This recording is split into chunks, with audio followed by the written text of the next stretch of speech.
My cat's name was Bailey, and he was a Maine Coon cat, and he was huge and fluffy, and had stripes. And he was a big fucking boy. He was so big. And he lived, we had like another property out in the countryside where we would go on vacation. And he would chill out there, and so we would go see him. And then when my parents moved and they stopped going to that property, I think it was our friend's property, they brought him with them. And whenever I would go home to visit him, I couldn't find him. And it was because he made friends with the neighbor lady. And he would hang out with her all the time, and he loved her. And I don't know if it's still like it, but I went to check my parents' house on Google Maps to show someone something one day. And I went down the street, and I could see my cat outside of that woman's house, and it just was salt in the wound. Just betrayal caught on camera. And she ended up, I think she moved away. And then we told her she could take him with her if she wanted to, but I don't think she could have cats where she was going.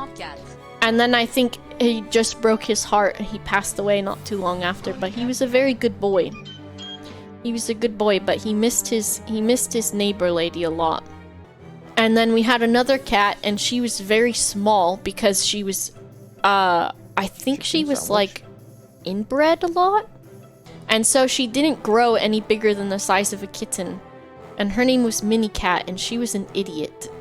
But I think we had her because we had a neighbor that had like a bunch of cats, and they would just let them like have babies over and over again, and then the babies would have babies with the babies. Minnie Cat. And she was very dumb and very small.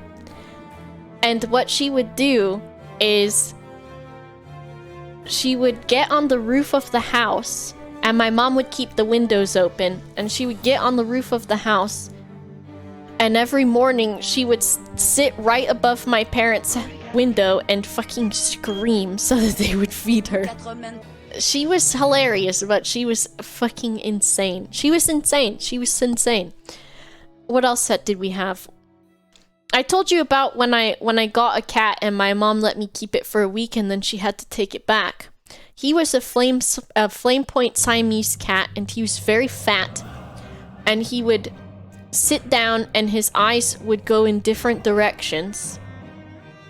And I called him Baby Cat because he was ginormous and nowhere near the size of a baby. And he was so fucking fat.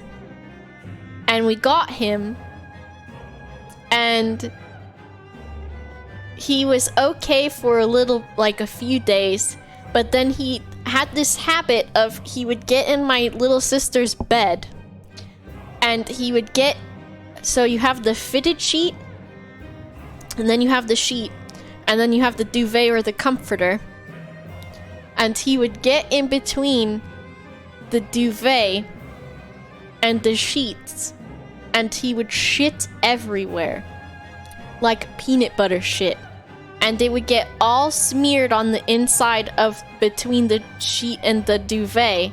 And he did it a bunch of times until my mom was like, we are not dealing with this anymore, and she took Baby Cat back to the store. She took Baby Cat back.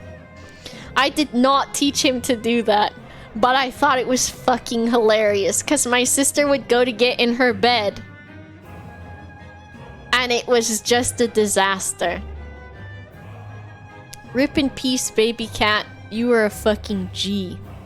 So Baby Cat is maybe he's still out there. He'd be an old boy by now, shitting in sheets. Better to be duct taped in the closet by your older sister. Would you rather be duct taped with a sock in your mouth in a Tonka truck in the closet for like a minute Would you rather have a cat shit between your sheet and your duvet?